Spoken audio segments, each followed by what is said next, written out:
Coming up on Global Business, despite headwinds for the global economy, China's foreign trade in the first half of the year shows a stable performance.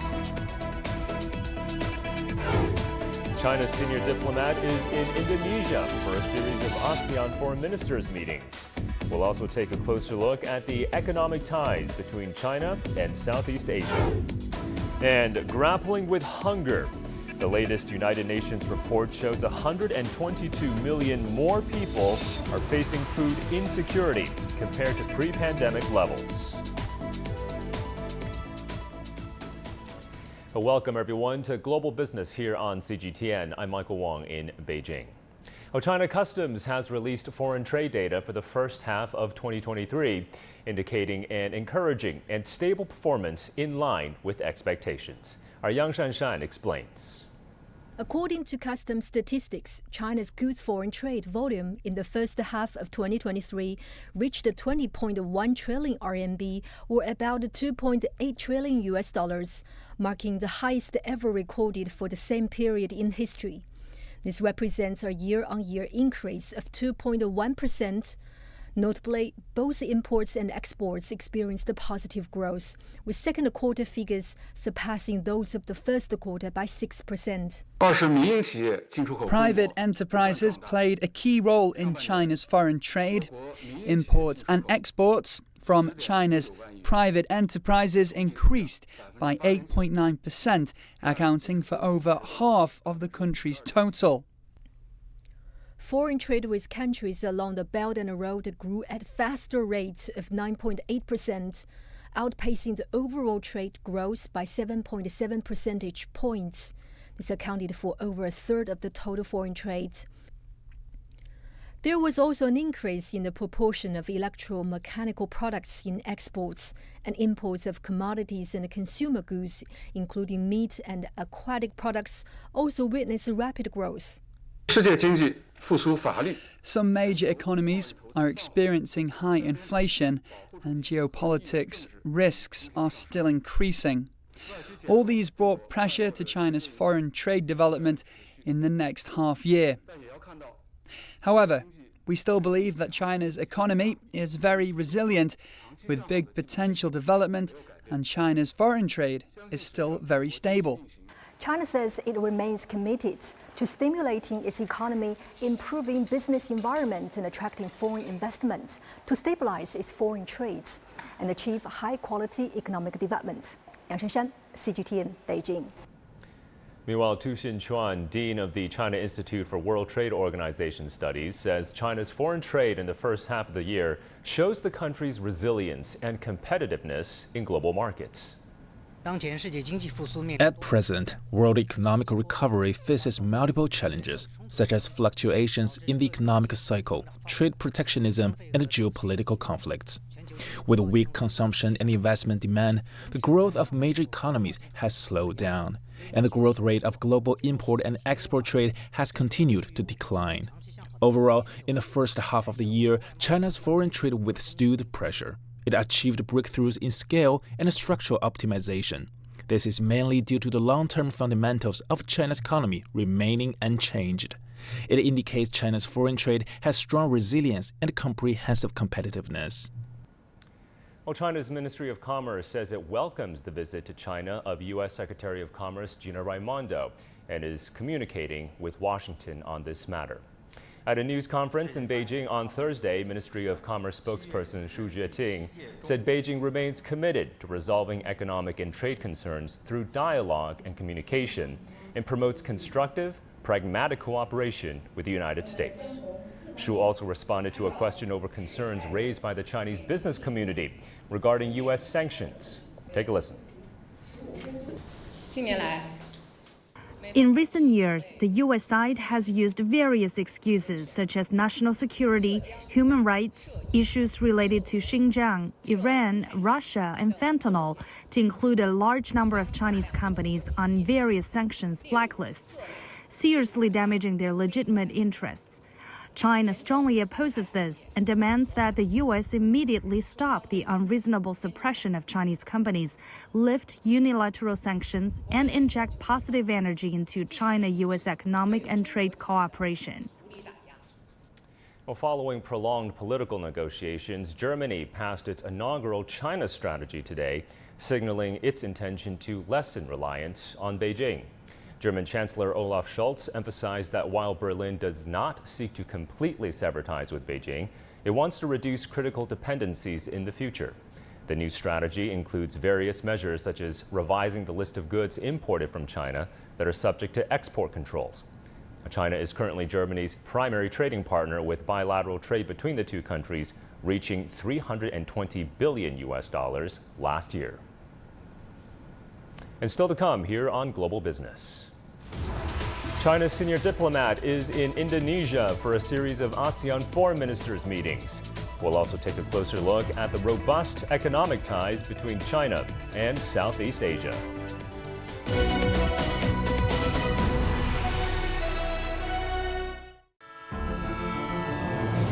From the 1,035-kilometer railway linking China to Laos, facilitating connectivity and boosting economic growth in the landlocked Southeast Asian country, to the joint China-Saudi Arabia photovoltaic project to harness renewable energy in the oil-dependent kingdom.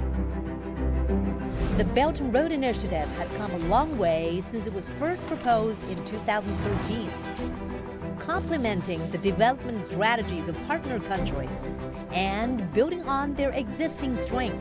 开创合作共赢的新模式。 The Belt and Road Initiative, linking the world in the pursuit of common prosperity for humanity.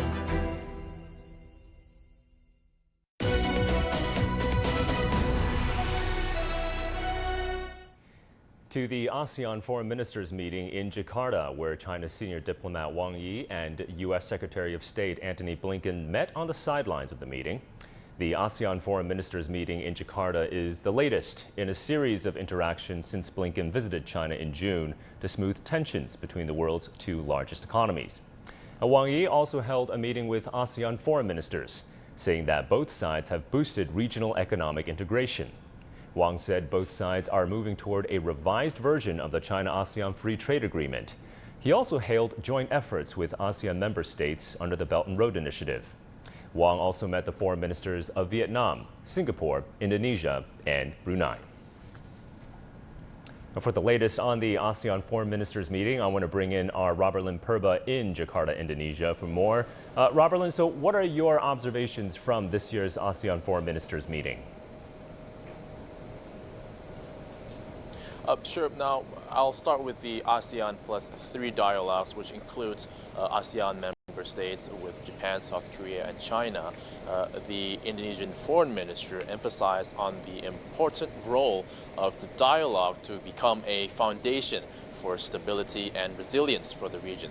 And not just that, but also placing an important role on the commitment to strengthen the ASEAN Plus 3 emergency rice reserve, as food security is a major issue to handle in the region. Now, still on this, Japan and China are at odds over the Fukushima water dumping, and Tokyo had plans to release the treated radioactive water from Fukushima nuclear plant into the sea, and Beijing is against this and is pushing ASEAN to be against it as well. As meetings continue, ASEAN and China have agreed on the guidelines to accelerate negotiations for the Code of Conduct in the South China Sea.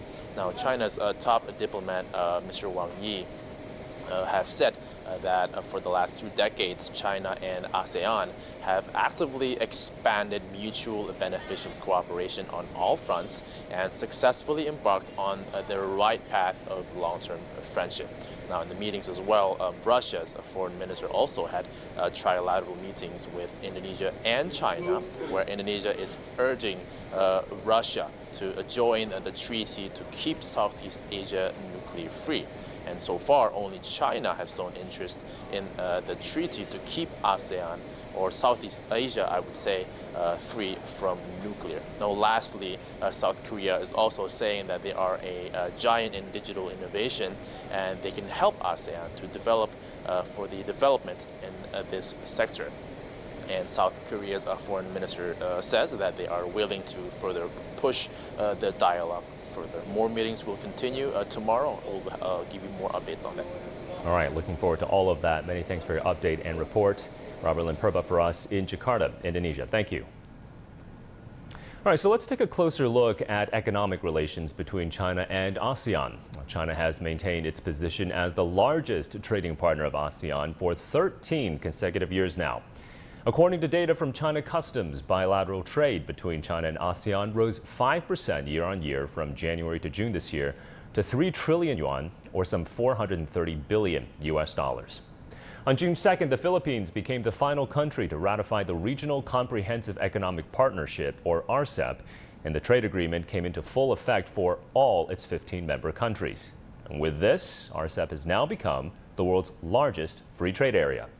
Now, in the first half of this year, China's trade with ASEAN nations accounted for more than 50% of its total trade with other RCEP members, underscoring the significant economic ties between China and ASEAN.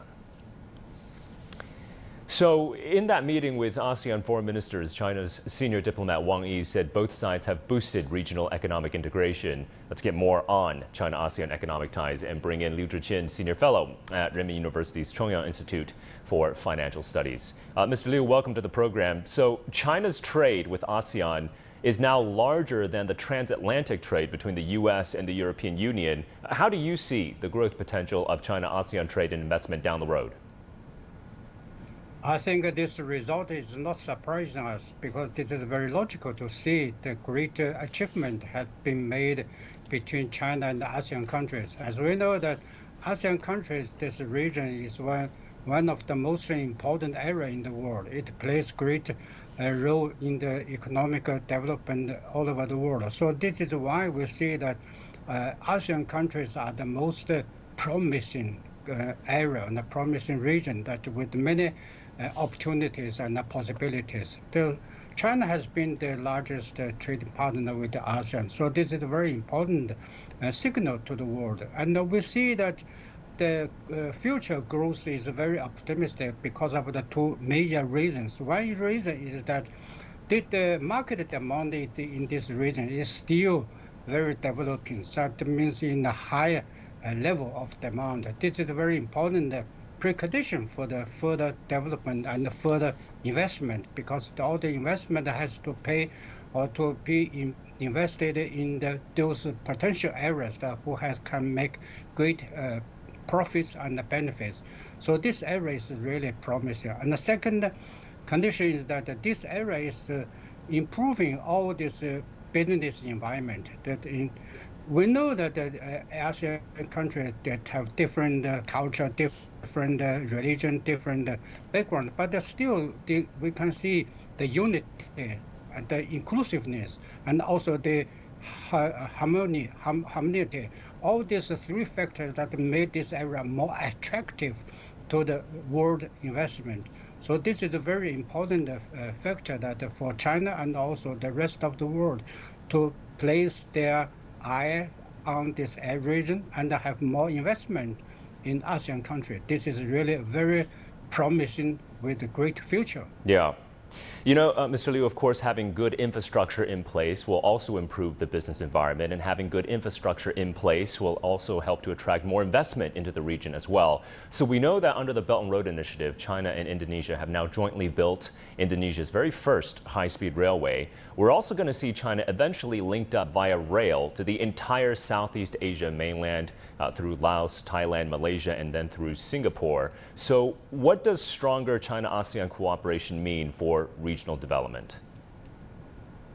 I should say that the cooperation between China with the ASEAN countries, especially in the infrastructure sections, that can make the people eye to see the fact of what's happening with the cooperation with China. For instance, after years that the railway, I mean not only the iron, the rail, this REAL, the railway is really established and built up in Indonesia and in Laos. They can see the fact, they can see the real product. What's the meaning of this high-speed railway? That they can bring really convenient and comfortable transportation and make the people closely linked with each other. They upgrade their understandings about the modernization. So this is a very important signal to the world. And also we can see that ASEAN country shows three factors. One is that China's ability. Second, China's courage. Third, China's endurance.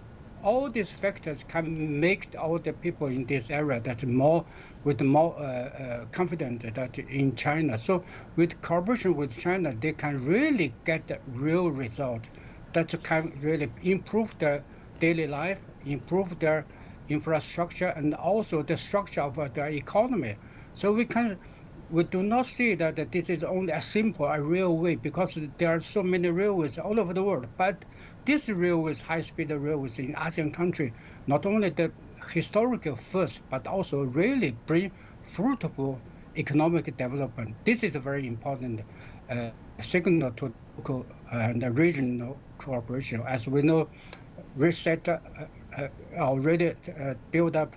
The RCEP, this region is already in full force, in full swing. They are getting ready to take off. So I believe that in the near future that this area, this region will be really further developed. All right, Mr. Liu, many thanks as always. Mr. Liu Zhiqian, Senior Fellow at Renmin University's Chongyang Institute for Financial Studies. Thank you. Well, earlier I spoke with Dr. Jose Viñals, Group Chairman at Standard Chartered Bank.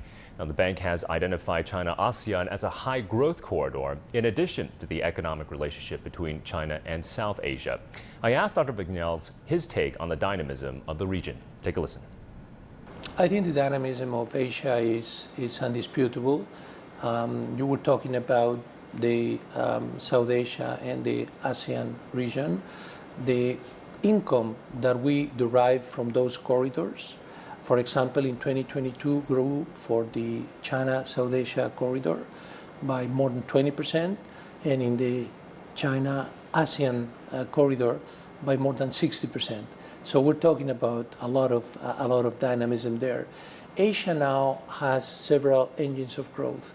One, the most important one, remains China, with the growth rates that we were talking about earlier in the conversation. Over the medium term, this is something that will continue to be very important for Asia and for the world. But now you have two other engines added to that. One is South Asia, which one very large economy, which is India. That part of the world is showing a lot of dynamism, and also the ASEAN economies. And that group of economies, in terms of GDP, is quite significant. If they were a country, they would be one of the top 5 economies in the world. And again, you have that additional source of engine for Asia. So I see a lot of synergies between those different centers, and certainly we're seeing that reflected in in the corridors that I was mentioning. Yeah. But beyond that, I think that the regional trade agreements which exist in Asia are providing for further connectivity. And Standard Chartered is a connector bank. We are a bridge bank. And therefore, this plays to our strengths. We are helping our clients with their reorganizations of their supply chains, both international clients and Chinese clients. We are providing the connectivity in terms of trade and investment flows, which is supporting all of these dynamic developments. And this is something which is very good to our business as well. So I think that's an example of a win-win. And changing gears, where a recent United Nations report reveals a concerning increase in global hunger, with 122 million more people now facing food insecurity compared to 2019. The report emphasizes the immense challenge this presents in achieving the Sustainable Development Goal of eradicating hunger and ensuring food security by the year 2030. Our Giles Gibson has more from Rome. This report is put together every year by 5 UN agencies, including the Food and Agriculture Organization and the World Food Programme, which are both based here in Rome.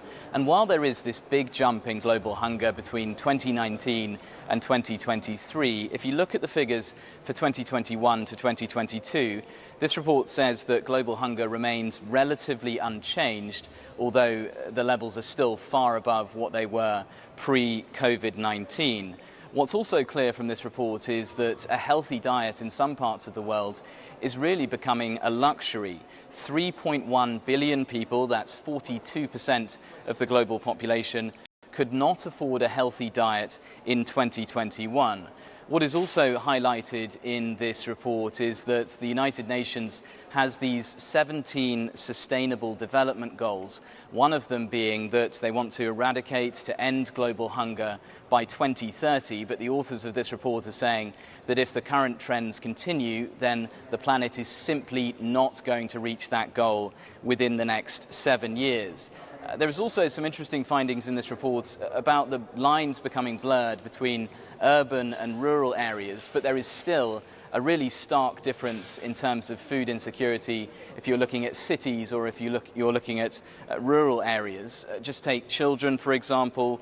Child stunting is much more prevalent in rural areas than it is in urban areas. And the flip side of that is that you find many more overweight children in urban areas versus rural areas. And all of this really highlights something that experts here at the FAO and other UN agencies have been saying for many years now, is that the planet is capable of producing enough food to feed the global population, but simply the systems that are in place, food waste, cost, all of these factors are meaning that food is not getting to the people who need it most. Giles Gibson for CGTN, Rome. And for more on the state of global food insecurity, I want to bring in Dr. Maximo Torrero, Chief Economist of the Food and Agriculture Organization of the United Nations, who joins us live in Rome. Dr. Torrero, welcome to the program.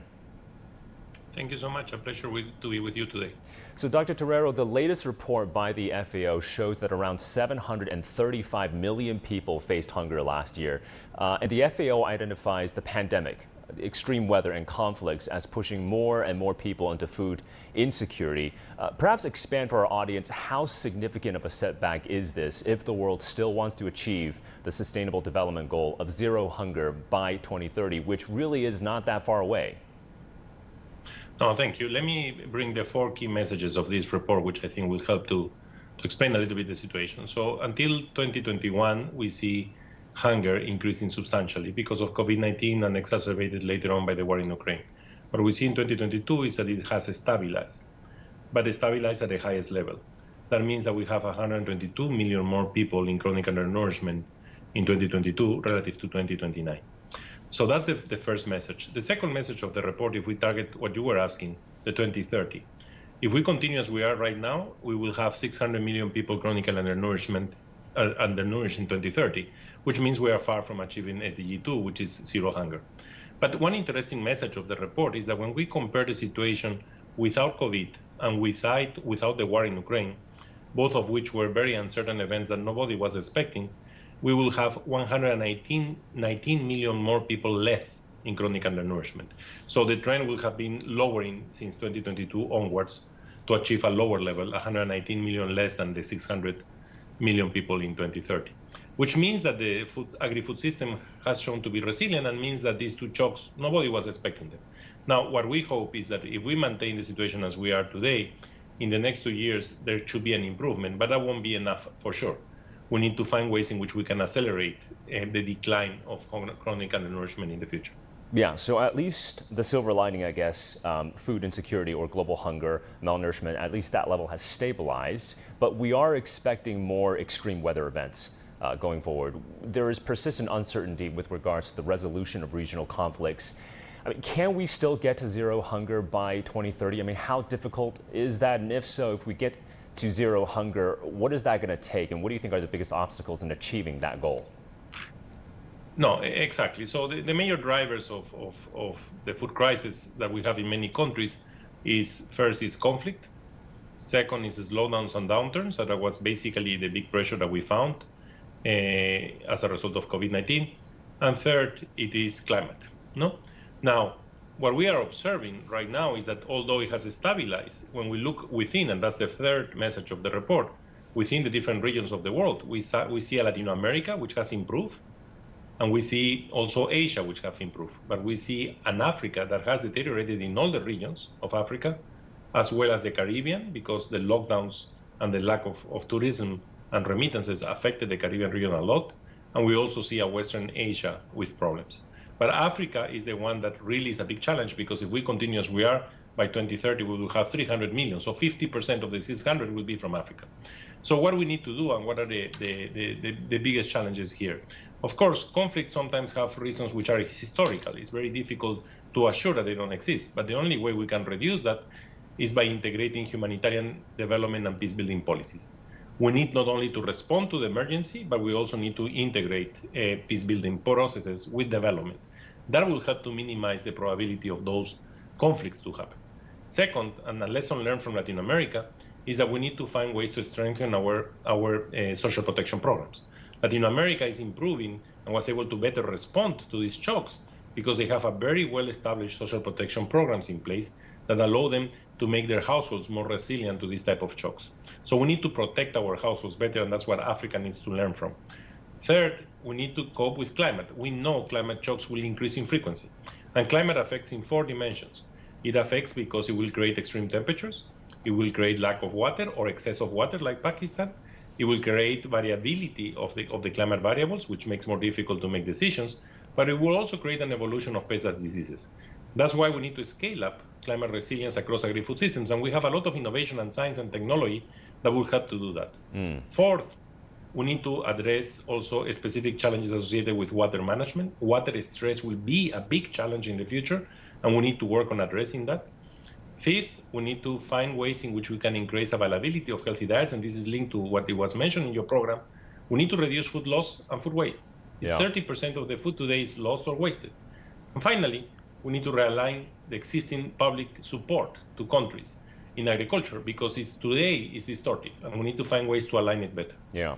Speaking of innovation, Dr. Terrero, can technology play an even more prominent role, you think, in reducing hunger, especially in Africa? For sure. We know today that digital technologies, for example, have accelerated the process of making closer to markets the producers. The problem in Africa is that you have a lot of atomization, a lot of smallholders. So we need to find ways through digital technologies to help to scale up their capacities and to be able to get them closer to the markets. But also, we need to work on science and innovation in trying to find how we can make these households more resilient. And that means to be more resilient means that you can prevent the shock to happen, and you can cope the shock to happen. And that's where investment in science and technology will help, because today we know, like for rice, there are varieties which are weather resistant, that are water flooding resistant. There are varieties which are resistant to drought. In wheat, the same. In rice, in corn, the same. So there is a lot of technologies that we need to look at, we need to assess them, and help these countries to be able to make proper choices by bringing them the correct evidence. And one big challenge today is that there is a lot of lack of certain type of information that will help farmers to gain efficiencies. For example, there is a lot of lack of detailed soil maps. We have a problem of fertilizer in the last year. Okay, but 30% of the fertilizers are wasted. Why? Because farmers don't know what is the proper blending, the combination of NPK, nitrogen, potassium, and phosphorus.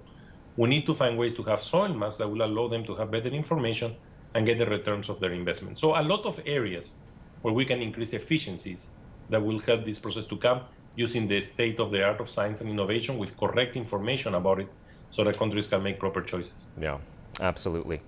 Okay, Dr. Terrero, we're going to have to leave it there. Many thanks for your insights on all of that. Dr. Maximo Terrero, Chief Economist of the Food and Agriculture Organization of the United Nations, joining us live there from Rome. Thank you. And with that, we're going to wrap up this edition of Global Business here on CGTN. I'm Michael Wong here in Beijing. Thanks for joining us. We'll see you again next time.